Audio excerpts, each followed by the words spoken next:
We're also following new developments on 3 scandals within the Obama administration. This morning, the acting commissioner of the IRS is out, and there are calls for more heads to roll. NBC's White House correspondent Peter Alexander has more on that story. Peter, good morning.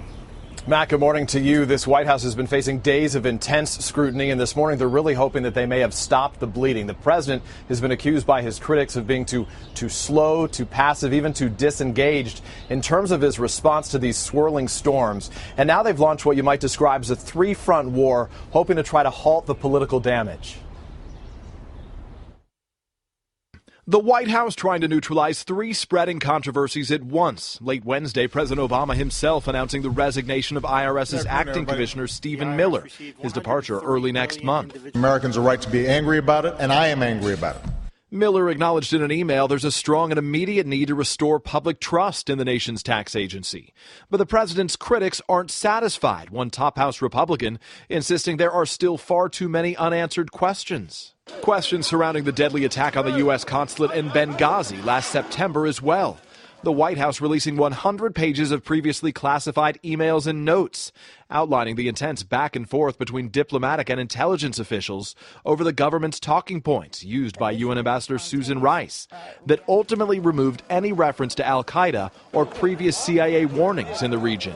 A senior intelligence official telling NBC News Deputy CIA Director Mike Morrell crossed out those references on this early draft. But Morrell's boss, then CIA Director David Petraeus, seemed to disagree with a final watered-down version that excluded any mention of security warnings, writing, "Frankly, I'd just as soon not use this then." Republicans accuse the White House of playing politics right before the election. You don't have to be Sherlock Holmes to figure this out. The story of Benghazi, if accurately reported, would undercut the narrative. Bin Laden's dead, al-Qaeda's on the run, and they manipulated the evidence to help their political reelection. The White House says no political advisors were involved in the process. And following the Justice Department's widely criticized seizure of journalists' phone records, the White House Wednesday pressed Congress to revive a law that would protect reporters from having to reveal information in the future. And the White House is also going to face head-on another significant issue that this administration wants to address. Today, this morning, a senior administration official tells me that the president will meet with his Joint Chiefs and the Defense Secretary, Matt, to focus on the issue of sexual assault within the military. Mr. Obama will also face more tough questions today, hosting a press conference alongside the Turkish Prime Minister. All right, Peter Alexander at the White House. Thank you. We want to bring in Chuck Todd, NBC's chief White House correspondent, political director. Chuck, good morning. Good morning. Wonder what the thinking is inside the White House. You and I both know that often they look at things like this and they say, oh, this is a faux Washington scandal. It will blow over.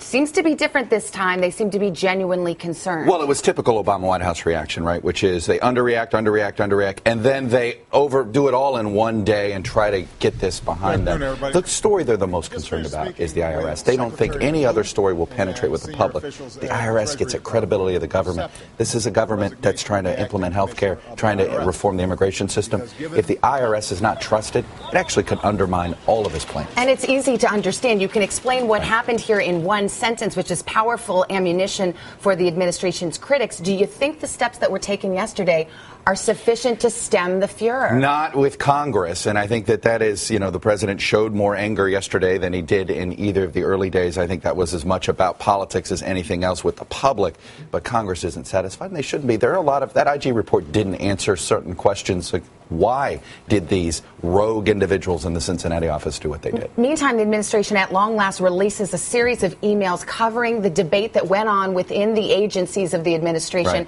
over what to say about the September 11th attacks on the consulate in Benghazi. Do those emails reveal anything about whether or not this is a sideshow, as the president has called it, or something more substantive? Well, I think we know campaign politics wasn't involved, but agency politics was. I think that this raises more questions about what was the argument going on between the State Department and the CIA. One of the most intriguing emails is at the end from David Petraeus, then CIA director. He goes, why are we even bothering with these talking points? It had become so watered down. But it had to do with what state wanted to have done. And very quickly, I read a headline yesterday that said Republicans see blood in the water, that they see a president who's very very vulnerable politically. Is there a danger that they will overreach? There is. I mean, that's what happened to Republicans in 1998 with Bill Clinton. And if all of Congress is focusing on hearings to do scandals, the voters will punish them. They've done it in the past. All right, Chuck Todd, more to come on this. Thank you very much.